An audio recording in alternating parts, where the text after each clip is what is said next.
오늘 우리에게 주시는 말씀은 누가복음 11장 5절에서부터 13절까지 말씀입니다. 또 이르시되 너희 중에 누가 벗이 있는데 밤중에 그에게 가서 말하기를 벗이여 떡 세 덩이를 내게 구워 달라. 내 벗이 여행 중에 내게 왔으나 내가 먹일 것이 없노라 하면 그가 안에서 대답하여 이르되 나를 괴롭게 하지 말라. 문이 이미 닫혔고 아이들이 나와 함께 침실에 누웠으니 일어나 내게 줄 수가 없노라 하겠느냐. 내가 너희에게 말하노니 비록 벗됨으로 인하여서는 일어나서 주지 아니할지라도 그 간청함을 인하여 일어나 그 요구대로 주리라.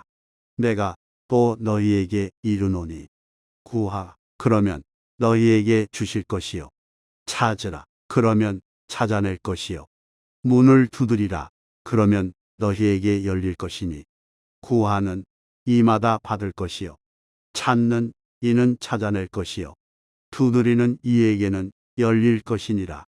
너희 중에 아버지 된 자로서 누가 아들이 생선을 달라 하는데 생선 대신에 뱀을 주며 알을 달라 하는데 정갈을 주겠느냐.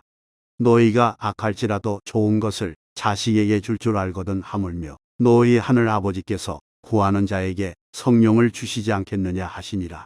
네, 오늘 이 시간은 우리가 간청해야 할 것이라는 제목을 가지고 하나님 말씀을 증거하도록 하겠습니다. 저와 여러분이 누가복음의 말씀을 읽었는데 누가복음은 특별히 이방인 그리스도인들에게 쓰여진 책으로서 누가가 다른 걸 관점을 두고 쓴 것이 아니라 이방인들이 어떻게 하면은 그리스도인이 될 수 있을까라고 하는 측면에서 그들의 죄 문제를 해결해 주시는 그런 예수님의 귀한 비유와 교훈들을 정리해서 전달하는 그런 말씀을 통해서 그들이 비유와 교훈들을 통해서 대제사장 되시는 바로 나의 죄 문제를 해결하신 하나님의 아들을 만나는 데에 중점을 두고 이 말씀을 성령의 감동으로 썼다는 거예요.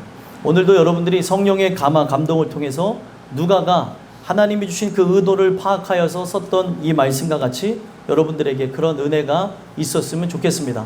그래서 이 누가복음은 특별히 교훈과 비유 중심으로 되어져 있다고 말씀드리지 않았습니까? 그래서 굉장히 많은 내용이 예수님의 비유와 교훈에 큰 힘을 실어서 전달하는 데에 목적을 뒀고, 그런 측면에서 오늘도 예수님이 기도에 대해서 말씀하시는 걸 토대로 해서 우리가 하나님 앞에 기도해야 될 존재라는 것, 우리가 하나님 앞에 간구해야 될 존재라는 것을 가르쳐 주십니다. 그래서 앞전에 보게 되면은 너희는 이렇게 기도하라 라고 하면서 주님이 가르쳐 주신 기도에 대해서 말씀하셨고, 그 기도를 할 때에 우리가 어떤 마음을 갖고 나가야 되는가, 어떤 방법을 갖고 나가야 되는가, 바로 그런 부분 속에서 간청해야 될 것을 이야기한 것이 오늘의 본문입니다. 그래서 오늘 이 본문의 내용을 통해서 여러분들과 제가 주 예수 그리스도께 긍휼을 구하며 늘 날마다 때마다 여러분들은 간청해야 되는 존재라는 걸 기억하시고, 그 하나님께서 간청하는 모든 사람들에게 응답해 준다는 걸 기억하시고 더욱 기도하는 삶에 매진하며 나가는 귀한 은혜가 오늘 모두에게 있게 되길 간절히 소망합니다. 그래서 오늘 본문을 보시면은 예수님이 이 기도에 대해서 어떻게 시작을 하시냐면, 어떤 사람이 밤늦게 손님으로 찾아오시게 됐던 이야기를 토대로 해서 예수님이 시작을 하는데, 이스라엘의 문화를 보게 되면 너무 더운 환경에서 살다 보니까 밤에 이렇게 걸어가서 어떤 목적지를 향해 나아가는 사람들이 있는가 하면, 또 오랜 기간 동안 여행을 하다가 밤늦게 도착하게 되어질 때 그들이 주변에 있는 친구들을, 또 아는 사람들을 재워주는 좋은 풍습이 있습니다. 그래서 그런 문화 속에서 친구가 밤늦게 어떤 특정 지역을 향해서 나아가다가 중간 기점으로 잡고 잠을 잤던 것 같아요. 그래서 그 친구가 잠을 자러 왔는데 어둑어둑하니 음식을 구할 데는 없고, 그래서 지금 친구를 맞이한 어떠한 사람이 옆에 살고 있는 이웃에게, 그 친구에게 가서 떡 3덩이를 구워달라고 이야기를 하러 갑니다. 떡 3덩이라고 하는 건 뭘까요? 그 사람이 먹을 일용할 양식을 얘기하는 거예요.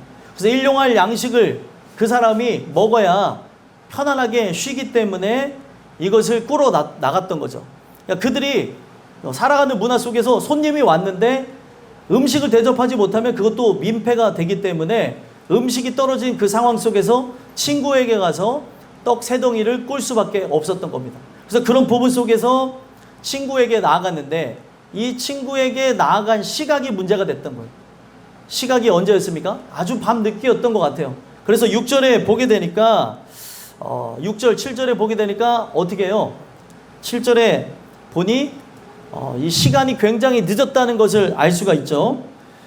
분명히 그 사람을 먹여야 되는데 먹일 것이 없어서 친구에게 떡 3덩이를 꾸러 갔는데 시간이 너무 늦어서 이거를 주기에는 조금 애매한 시간이었던 거예요. 7절에 보니까 한번 읽어볼까요? 읽어보겠습니다. 시작. 그가 안에서 대답하여 이르되 나를 괴롭게 하지 말라. 문이 이미 닫혔고 아이들이 나와 함께 침실에 누웠으니 일어나 내게 줄 수가 없노라 하겠느냐. 아멘. 자, 이 내용을 보니까 상황이 굉장히 좋지가 않아요.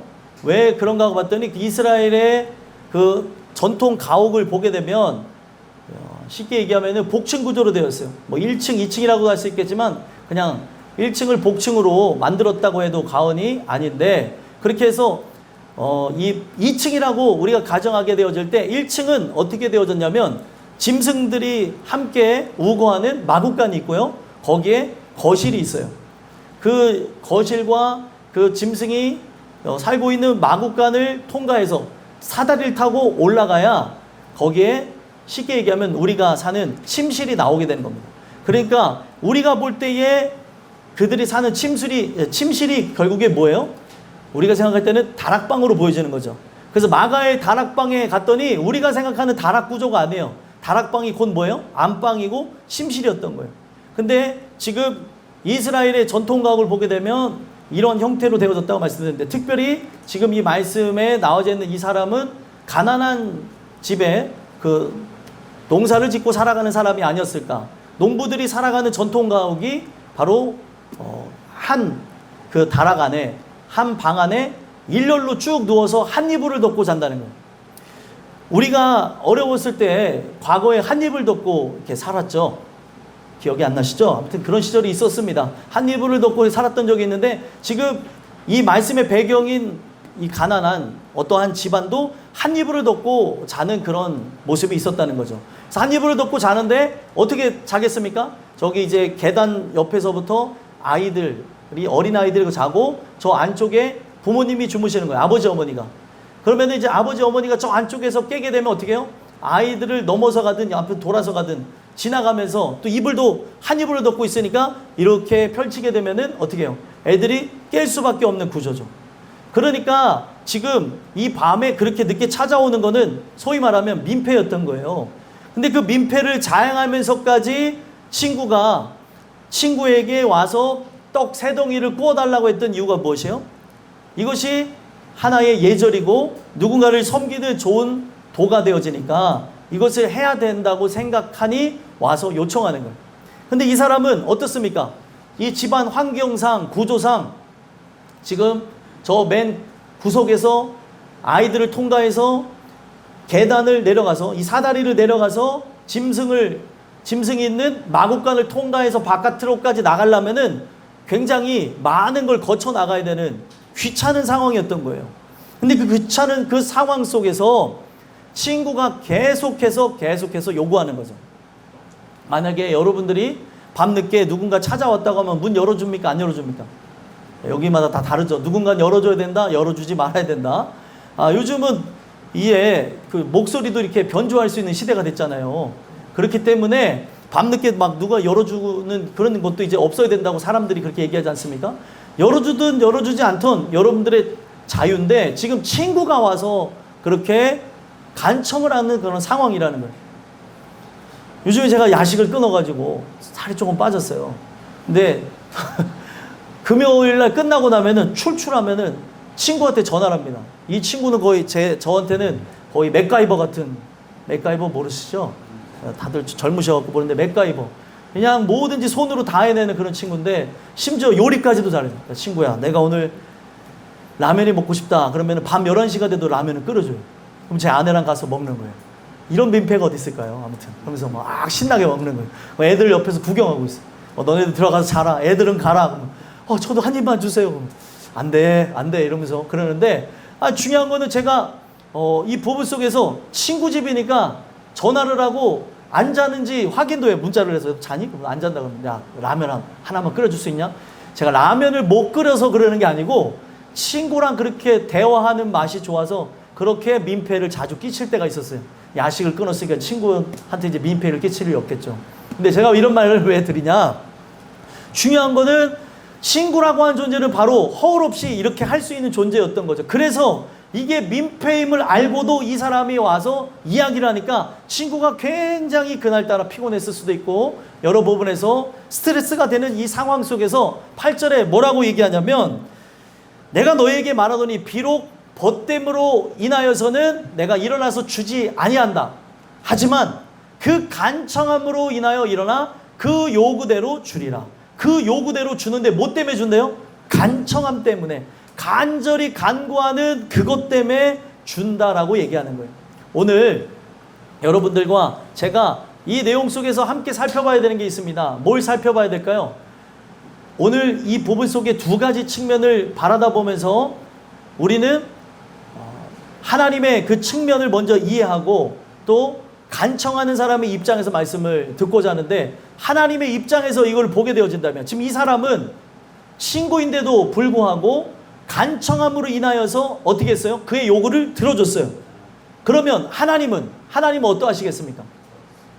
하나님이라고 하는 우리의 유일하신 아버지는 이런 부분 속에서 우리가 간청하면 아무것도 묻지도 않고 따지지도 않고 그 부분을 이루어주시는 분이 하나님이시라는 거예요.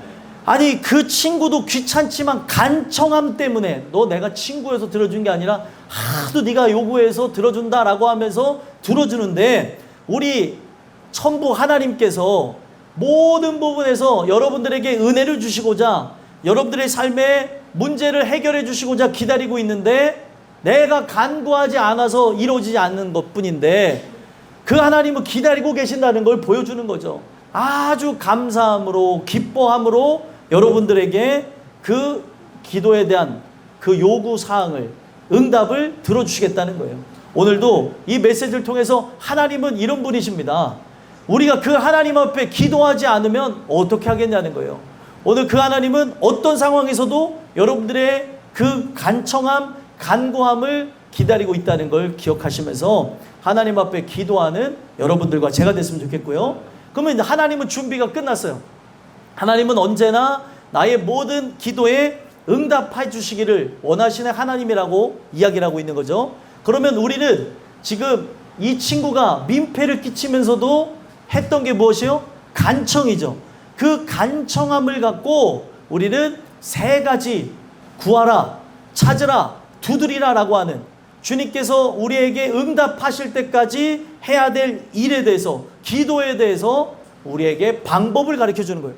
기도의 방법은 딱 한 가지입니다. 간청하는데 언제까지요? 응답을 주실 때까지 바로 그 일들을 행해 나가야 된다는 거예요. 그래서 오늘 우리가 이 구하라 그리고 찾으라 그리고 문을 두드리라 라고 하는 게 점진적으로 내게 응답이 오게 되는 것을 이렇게 우리에게 가르쳐 주신 건데 여러분들이 점진적으로 그렇게 은혜로 나가기 위해서 응답을 향해 나가기 위해서 구원을 향해서 나가는 부분들이 더욱더 실제적으로 일어났으면 좋겠고 하나님 앞에 기도해야 되는 거는 애들도 알아요. 그런데 오늘날 내가 머리로는 알지만 마음에서 깊이 느끼지 못하기 때문에 기도해야 될 문제가 있고 상황에 놓여져 있는데도 불구하고 기도하지 않아서 응답이 안 되는 경우들을 본다는 거예요. 제가 농담 삼아서 얘기하는 게 아니라 제가 그 어렸을 때 신앙생활했던 이천중앙감리교회 노처녀 한 분이 계시는데 모든 사람이 그 사람이 시집가는 것이 기도 제목이었어요. 그런데 그 분이 어느 날 작정 기도를 시작하는데 하나님이 바짝 쪼르신 것 같아요. 작정 기도를 시작하는 거예요. 하나님 앞에 기도하면서 나이가 많으셨거든요. 근데 아니 저 저 누나는 저렇게 신앙생활도 누구보다 열심히 하고 헌신하는데 왜 시집을 못 갈까? 아니 심지어 얼굴도 이쁘신 분인데 시집을 못 가서 어른들이 늘 날마다 때마다 걱정을 했던 거예요. 근데 그분이 작정하며 새벽마다 기도하더라고요. 근데 하나님이 마음에 바짝 긴장하셔서 어떻게 하시냐? 응답을 주시는데 놀랍도록 응답하시는데 그분이 사모님이 됐어요. 별로 안 좋아하시는 사모님 별로 안 좋죠? 아유 고생문이 훤하네. 아유 하나님 어떻게 그렇게 응답하셨을까 하는데 아주 심지어 머리숱이 풍성하고 늦게 갔는데 머리숱이 풍성한 목사님을 만나고 그리고 목회도 열심히 하는 분을 만나서 지금 선교사가 되셔서 열심히 사역한다는 얘기를 들었어요.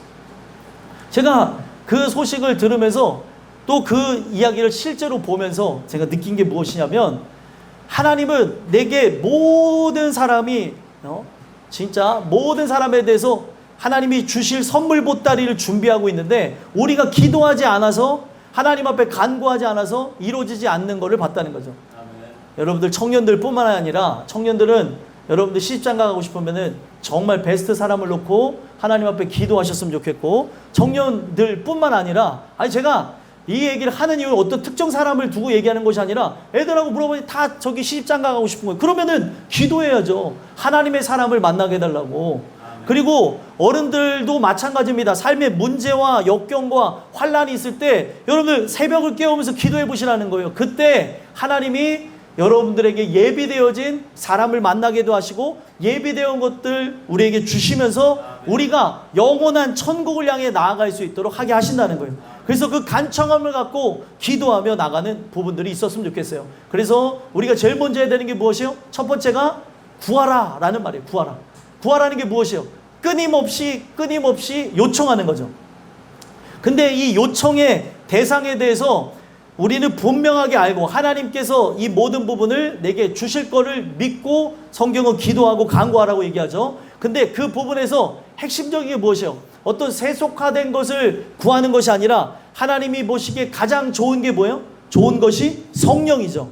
성령을 간구함으로 오늘 우리가 이 땅에 살아가는 데서 문제가 있을지라도 역경 가운데 있을지라도 환난 가운데 있을지라도 성령과 함께 우리가 인생을 살아가게 되어지면 버티고 견디고 이길 수가 있기 때문에 그런 측면에서 궁극적으로 우리가 구원을 향하여 나가는데 필요한 성령 하나님을 구하라는 거예요. 그러면 그 성령 하나님이 어떻게 합니까? 여러분들과 함께 동행하면서 여러분들과 함께 발을 맞춰가고 한 호흡을 하고 우리의 삶에 문제가 있을 때 나의 모든 걸 또 들어주시고 응답해 주시는 하나님이 될 거라는 겁니다. 그래서 그런 측면에서 내가 그분이 누구인지를 알고 그분께 이 구원을 향하여서 바로 성령 충만을 향하여서 하나님께 간구했다면 요청했다고 한다면 어떻게 된다는 거예요?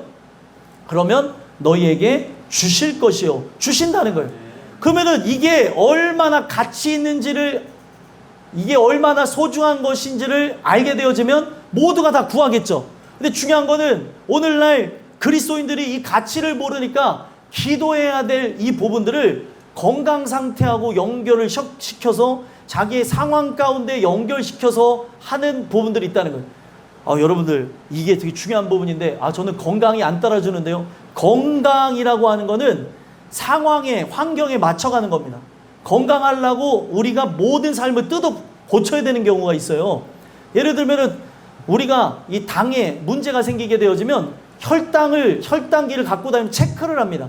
이 혈당기를 잘 체크하면서 관리하지 않으면 혈당 스파이크가 오는 걸로 인해서 거의 100%가 당뇨 합병증이라는 게 온다는 거예요. 근데 당뇨 합병증이라는 게 언제 찾아오냐? 제가 건강 채널을 우리 교인들 때문에 많이 보거든요. 찾아보기도 하고 논문을 볼 때도 있고 그럴 때가 있는데 언제 이 당뇨 합병증이 찾아오냐? 어느 날 갑자기 찾아오는데 아무런 기색이 없다가 찾아오는데 보통은 10년 정도 아무런 기별이 없다가 찾아온다는 거예요. 내가 지금 이 관리가 잘 되는지 안 되는지 지금 멀쩡하니까 그냥 살아가는데 10년 뒤에 갑자기 어느 날 나에게 그런 합병증이 찾아와서 문제가 생겨나는 일들이 있다는 거예요. 신장이 고장나서 투석을 한다든지 바로 췌장암에 걸린다든지 또 내 안에 폐혈증이 갑자기 찾아온다든지 건강이라고 하는 건 그렇다는 거죠. 관리하지 않으면 안 되는 그런 부분들이 있는데 오늘날 우리가 이 주시는 그 은혜 속에서 하나님 주시는 은혜로 모든 부분들이 바뀌어지고, 또 하나님 주시는 은혜 안에서 이런 부분들이 하나님이 은혜를 우리에게 주신다고 한다면 어떻게 될까요? 그 은혜로 인하여서 하나님 앞에 기도함으로 살아갈 동력을, 살아갈 힘을 주신다는 거예요. 그래서 오늘날 우리가 제일 중요한 게 영성 관리가 필요한 거죠. 하나님 앞에 기도함으로 성령 충만함, 이것이 얼마나 큰 가치인지를 알고 나가게 되어진다면 이 삶 자체에 어떤 문제가 와도, 어떤 고통이 와도 어떻게 될까요? 견딜 수 있는 힘을 주시는 거예요. 오늘날 기도를 왜 하느냐? 문제가 아예 싹 사라진다는 게 아닙니다. 그걸 위해서 하는 것이 아니라 문제가 우리의 삶에 여전히 있을지라도 하나님을 의지하며 승리할 수가 있는 거예요. 그래서 오늘도 기도하는 거죠. 성령 충만함을 받는 거죠. 성령 충만함과 함께 이 삶에 우리가 변하지 않는 나의 육신의 질병의 문제, 또 상황의 문제, 환경의 문제, 또 형편의 문제, 그 처지의 문제를 해결할 수 있다는 거예요. 근데 이 부분에서 그렇게 느끼지를 못하니까 오늘날 간청해야 될 사람들이 간청하지 않으니까 역사가 일어나지 않는 거예요.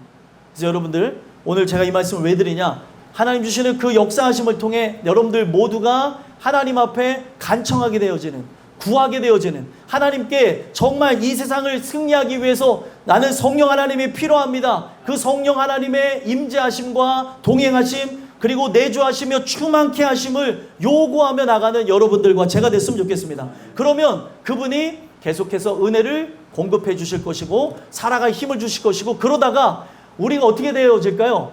그가 은혜를 줄 때만 반짝반짝하고 살아가는 게 아니고, 하나님이 어떤 문제를 주셨고 그때만 문제 해결받기 위해서 반짝반짝 기도하는 게 아니라 이제는 그분과 함께 동행하기 위해서 어떻게 하는 거예요? 두 번째, 찾으라라는 말씀을 위해서 나가는 거예요.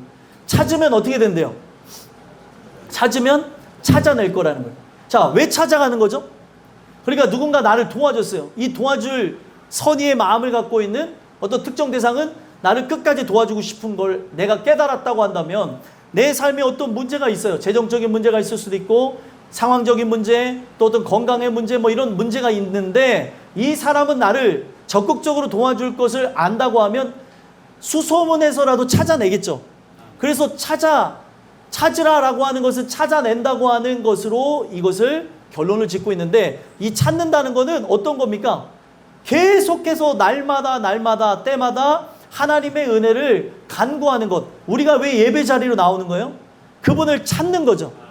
오늘도 보이지 않는 하나님을 보이는 하나님으로 만나기 위해서, 말씀이 육신이 되어서 현현하는 그 역사를 보기 위해서 오늘도 이 자리에 나온다는 거예요. 그래서 오늘도 여러분들 이거를 지금 보고 계신 분이 있는데, 이거를 보시는 것뿐만 아니라 저를 보시며 이 내용을 함께 교감하셔야 되는 거예요. 찾아야 되는 대상이 특정 대상이 아니라 개인이에요, 개인. 우리 모두가 함께 하나님을 찾아야 되는 거죠. 근데 성경은 뭐라고 얘기합니까? 하나님을 간절히 찾는 자가 그분을 만날 거라고 얘기하고 있어요. 그러면 간절히 찾아야 되는 대상이 여기 앉아있는 사람이고, 여기 앉아있는 사람, 여기 있는 모든 사람들인데, 찾아내야 될 사람이, 그렇게 함께 공감하며 찾아야 될 사람이 찾지를 아니하니 만날 수가 없는 거예요. 여러분들, 우리가 꼭 찾아야 된다고 하면 어떻게 합니까? 찾아낼 때까지 찾죠. 만약에 집에서 꼭 찾아야 될 물건이 있어요. 그 물건을 내가 어디다 놨는지 몰라요. 근데 이게 꼭 필요해요. 그럼 어떻게 해요? 그 바람에 집안을 한번 싹 뒤집는 거예요. 삿삿이 뒤지는 거죠. 희한한 게, 아내가 여기는 뭐가 있고 이렇게 얘기해줘도 저는 이 사람하고 산 지가 굉장히 좀 오래됐는데 아직도 물어볼 때가 있어요. 대단한 사람이죠. 양말 어디 있어 물어볼 때마다 눈에서 레이저가 나오는 것 같아요. 양말 어디 있는지를 알면서도 이게 습관에서 양말 어디 있어? 라고 물어볼 때가 있어요. 목숨이 저는 한 100개 정도 되는 것 같아요. 제가 농담 삼아서 이런 말씀을 드렸지만 보통 남자들이 잘 못 찾더라고요. 잘 찾으신 분들도 있어요. 그분은 특이하신 분들이라 저는 생각을 하는데, 근데 특이하신 분들, 여기 특이하신 분 계시고, 저기 제 친구도 사모님한테 오히려 가르쳐 주는데, 저는 이제 자꾸 그런 부분에서 물어볼 때가 있는데, 만약에 뭘 찾아야 된다고 하면은 제가 이거 꼭 필요한 거예요. 누구의 도움이 필요가 없이 내가 이거를 꼭 찾아야 된다고 하면은 어떡하냐면, 하나하나 서랍을 열어가지고 뭐하고 다 샅샅이 뒤져갖고, 그게 조그만 USB라고 한다 할지라도 찾아야 되면 싹 뒤집어서라도 찾는다는 거죠. 제가 왜 이런 말씀을 드리냐? 목적이 중요한 거예요. 내가 하나님이라고 하는 분을 만나야 된다면 찾아낼 때까지 찾아내셔야죠. 간절히 찾아야 되는 거. 하나님이 나를 만나 주실 때까지 늘 긍휼을 구하며 그 자리에서 찾아야 되는데, 찾아야 될 사람이 찾지 아니하고 세상으로 돌고 있고 세상 사람에게 굴복하고 세상 신에게 절하면서 나가면 어떻게 되겠냐는 거예요. 기도해야 될 텐데, 지금 하나님의 은혜 속에 간구해야 될 텐데, 그분을 찾으면 분명 만난다고 얘기를 해주고 있다는 거예요. 성경이 진리 아닙니까? 그러면 오늘 찾아 나선 사람을 반드시 만나게 될 것입니다. 우리는 누굴 찾아 나셔야 되는 거예요? 우리 하나님을 늘 찾아야 되는 거예요. 삶 속에서 여러분들 늘 은혜를 간구하며 살아가다 보면 별것 아닌 것에서도 하나님의 신실하심과 역사하심, 나를 향해서 얼마나 은혜를 부어주신지를 깨닫게 되더라는 거예요. 아니 진짜 갑자기 머릿속으로만 생각을 했는데, 뭐 예를 들면 그렇다는 거예요. 그렇다고 해서 또 여러분들 다 같이 그렇게 생각하실 필요는 없는데, 어느 한 날 나 누군가 이렇게 함께 이렇게 천사님을 보내가지고 오늘은 이걸 먹고 싶다고 하면은, 아니 진짜 그렇게 천사님이 와서, 예? 여러분들 모두가 천사님이에요. 그렇게 해서 먹을 거를 먹게 할 때가 있다는 거죠. 심지어 저는 장현호 천사를 만난 적도 있어요. 장현호 천사라고. 제 아내가 제일 좋아하는 게 양송이 스프인데, 양송이 스프를 먹었다니까 진짜. 그렇게 원하시는 분들마다 우리 현호를 통해서 먹게 되는 일들이 현호 깜짝 놀라겠네. 우리 목사님 왜 그러나.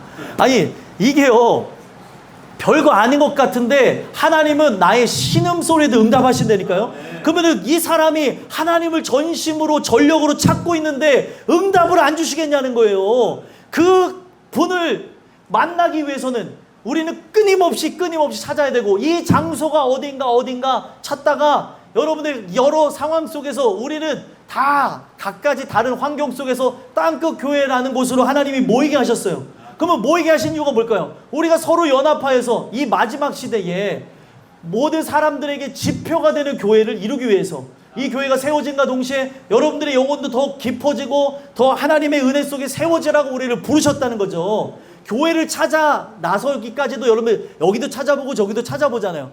마찬가지로 우리가 보이지 않는 하나님을 찾는다고 할 때 그분이 오늘 나의 모든 것을 일거수일투족을 보고 계시기 때문에 그분이 하나님의 때가 이르게 되어지면 우리를 만나 주십니다. 그래서 찾게 되면 분명히 찾아낼 것이라는 것을 믿으며 나갔으면 좋겠습니다. 그래서 마지막 세 번째 보면은 뭐라고 얘기해요? 문을 어떻게 하래요? 두드리라. 어딘지 찾았어요. 이제 저 집이에요. 저 집에 하나님이 계세요. 이 집은 하나님의 집으로서 이제 그곳에 들어가면 하나님을 만날 수 있어요. 그러면 내가 진짜 그분을 간절히 찾았다고 한다면 어떻게 합니까? 간절히 찾았다고 한다면 내가 소심한 성격이어도 문을 두드립니까? 안 두드립니까? 두드리죠. 이 간절함이라고 하는 게 여러분들의 성향을 바꿀 수도 있다니까요. 성향을 따라서 신앙생활하는 것이 아니라 믿음 따라서 신앙생활하게 하신다는 거예요. 그래서 여러분들 보게 되면 성경에 굉장히 소심했던 인물이 있어요. 누구냐면 기드온이 있습니다. 기드온이 얼마나 소심했는지 하나님 앞에 양털이에만 이슬이 내리게 해달란다, 양털을 제외하고 나머지에 이슬이 내리게 해달라고 했다가, 그러면서 그렇게 하게 되어지면 하나님이 함께 하시는 것을 믿겠습니다라고 3번을 묻잖아요. 3번을.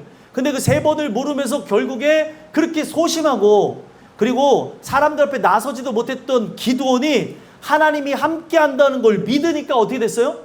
가서 바알의 제단을 가서 때려부셨어요.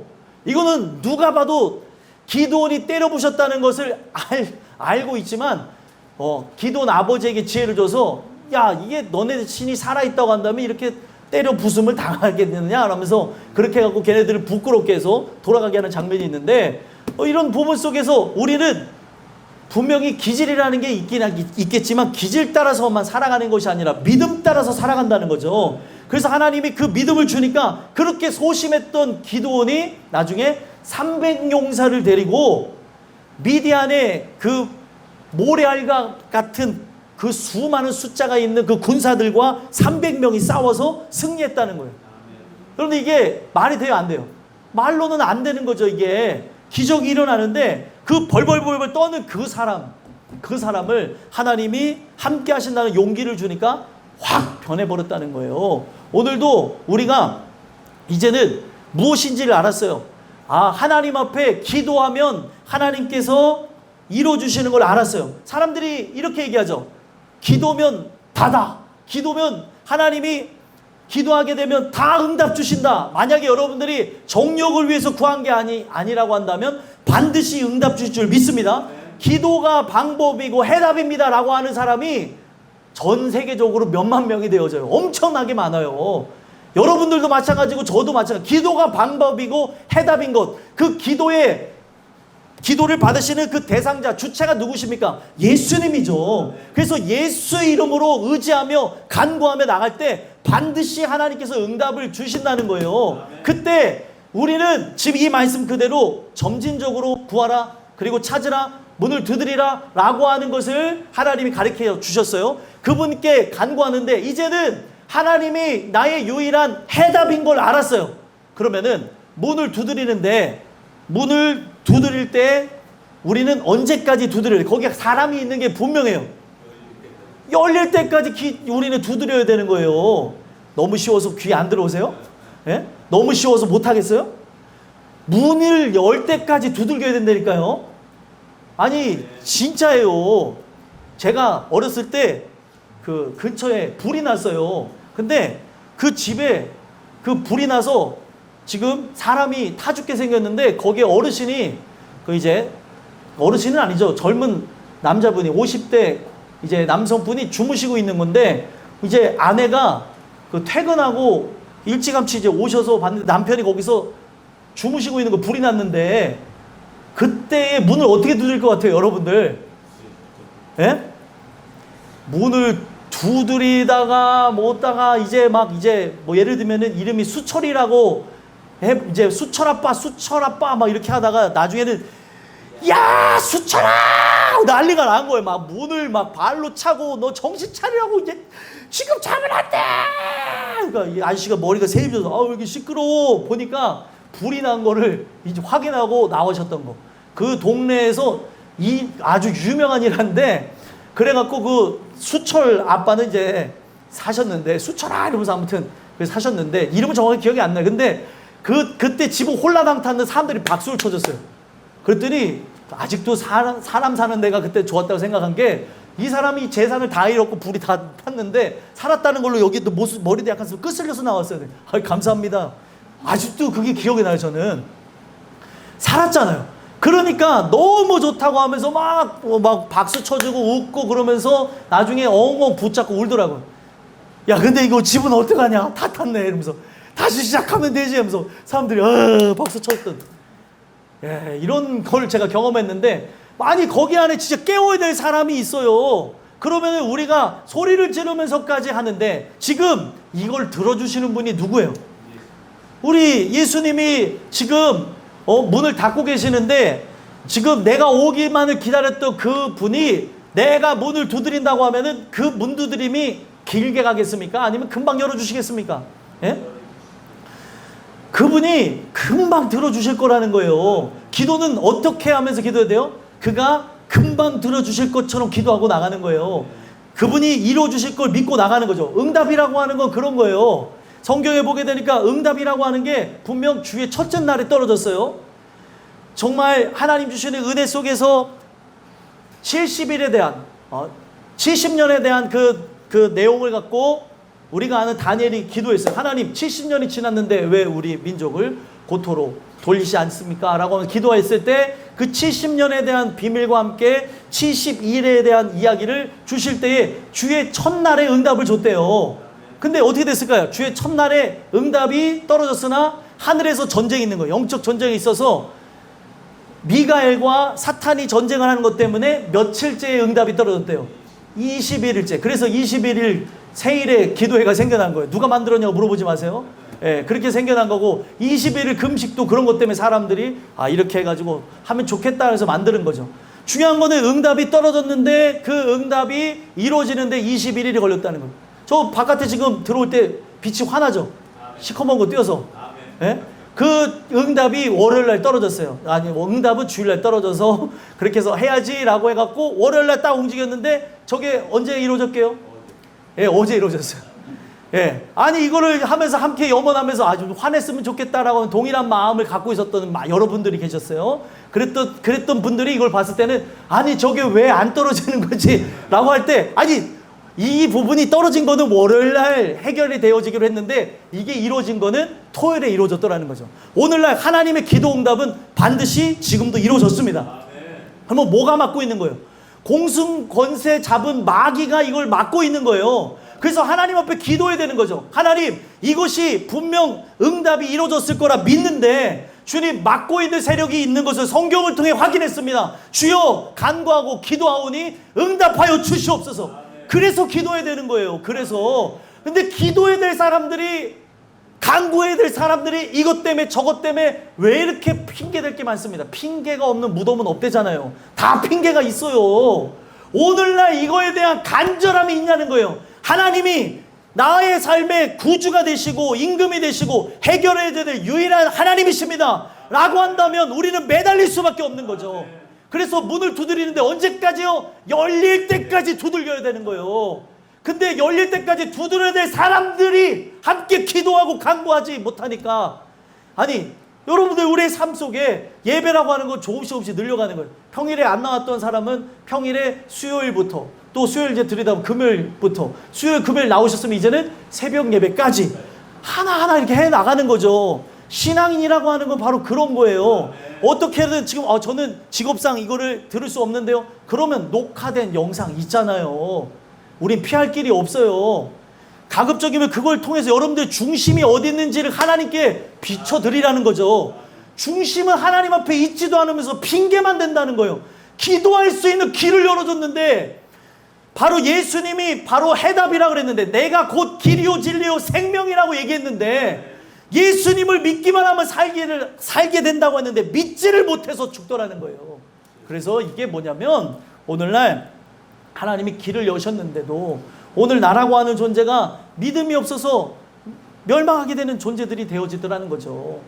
오늘날 우리가 정말 은혜 속에서 이렇게 하기만 하면 되는데, 이 부분에서 귀찮다고 하고 그리고 불편하다고 하고 그렇게 해 나가다 보면 이 모든 부분들이 문제가 생겨나더라는 거죠. 오늘 우리에게 이런 말씀을 왜 주셨겠습니까? 오늘 이 부분 속에 구하는 이마다 받을 것이요 찾는 이마다 찾아낼 것이요 문을 두드리는 이에게 열릴 것이라는 것, 우리가 믿으면서 간구하며 나가는 은혜가 우리 모두에게 있었으면 좋겠습니다. 그래서 마지막 11절에서 13절 보게 되어지면 뭐라고 얘기합니까? 너희 중에 아버지 된 자로서 누가 아들이 생선을 달라고 하면 뭐를 준대요?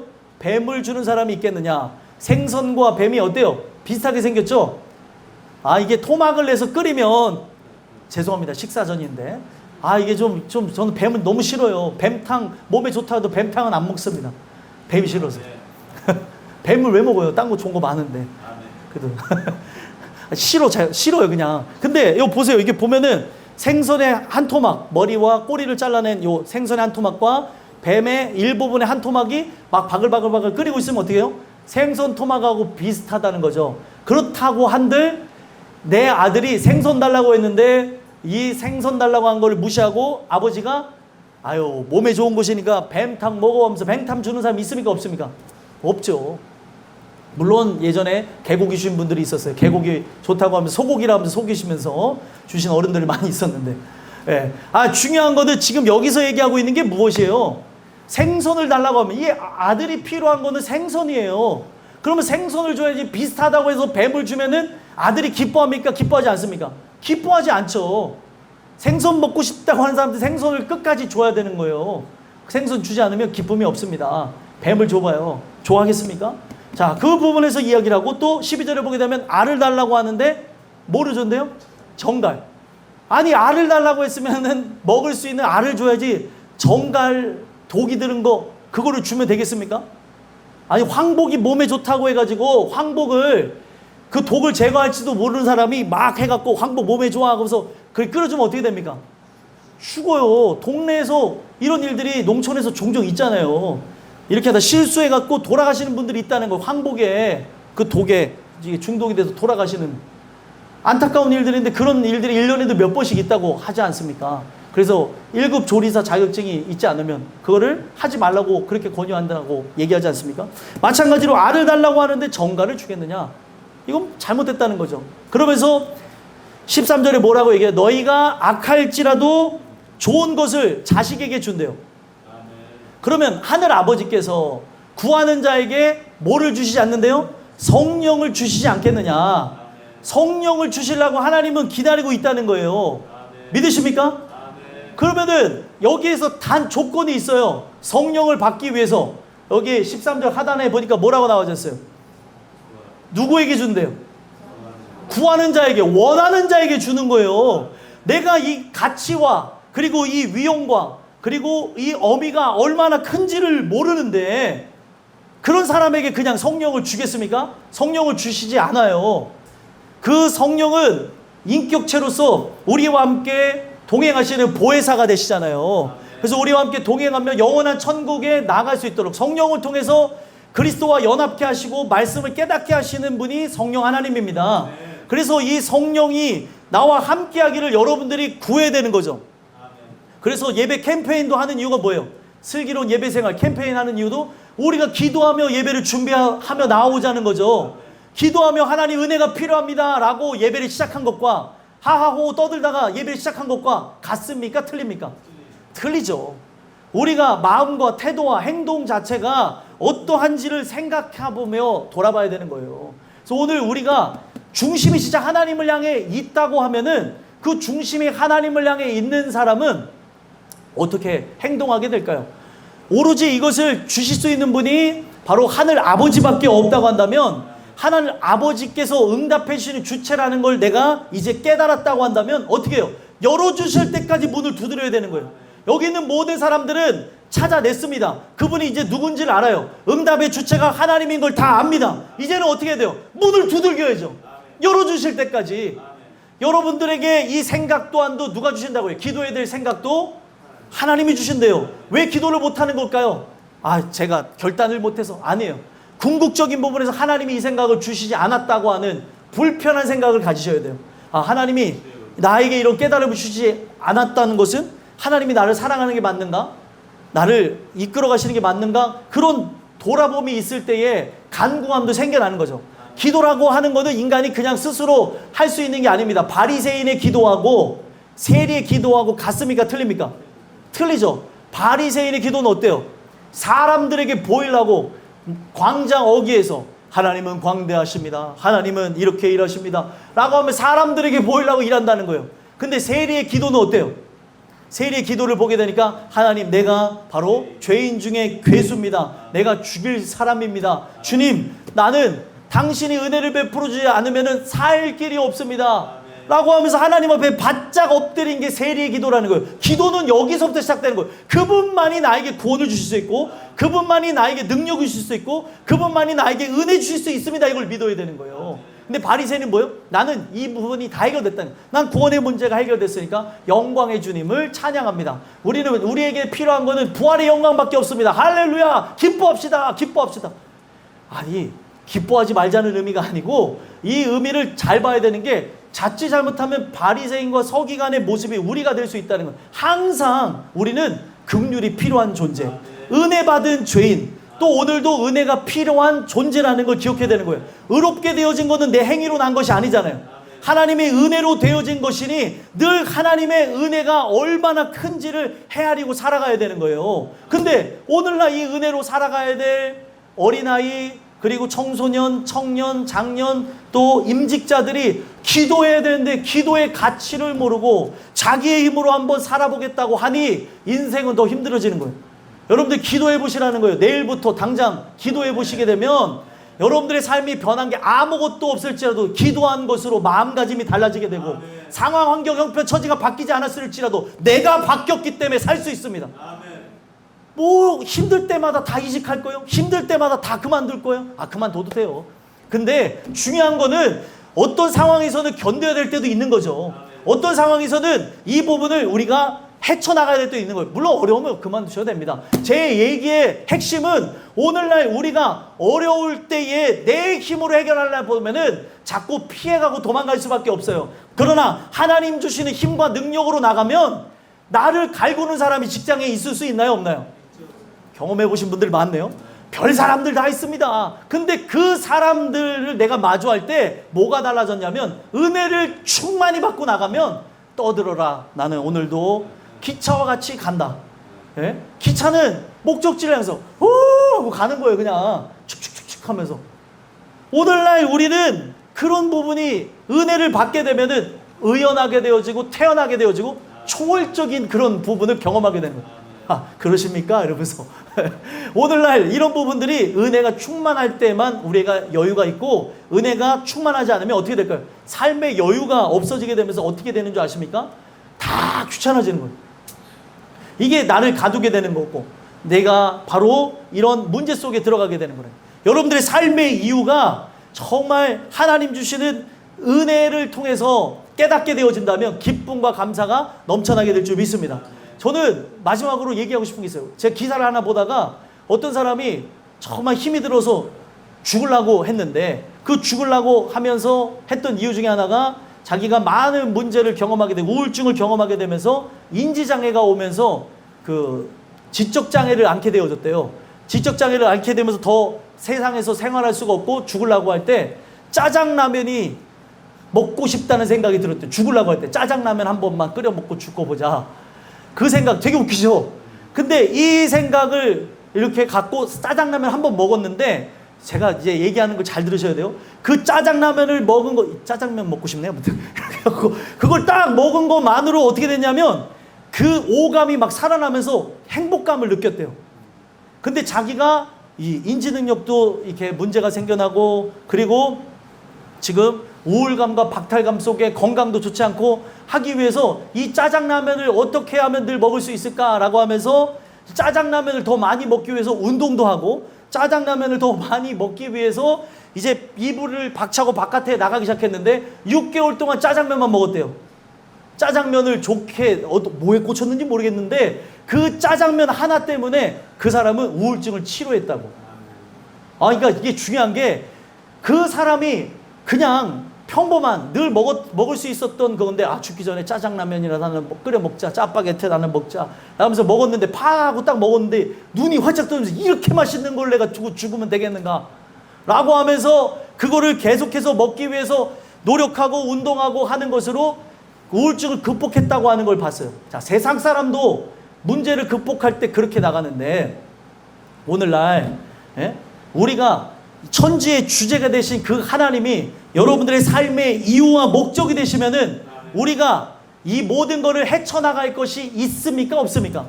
못 헤쳐나갈 것이 없다는 거예요. 우리 모든 사람들이 이 모든 것들을 은혜와 함께 헤쳐나갈 거라고 믿습니다. 그렇기 때문에 여러분들, 우리에게 은혜가 필요한 거예요. 완전한 절망의 순간에서 다 끝났다고 하는 그 순간에서도 세상 사람들도 삶의 이유를 어찌 보면은 먹는 곳에서 찾아서도 살았다고 하는데, 우리가 살아가는 그 이유가 하나님으로부터 우리가 영원에 이르는 그 삶까지 이 모든 부분이 진행된다는 걸 깨닫게 되게 되어진다면 이 사람은 더욱더 가치 있는 삶으로 나가게 된다는 거예요. 오늘 여러분들과 저는 이 세상에서 호흡하기만 위해서 존재하는 게 아니고 주시는 은혜 속에서 하나님의 영광을 위해 나가는 존재라는 걸 기억했으면 좋겠습니다. 그래서 오늘 말씀의 끝은 뭐예요? 누구에게 성령을 준다고요?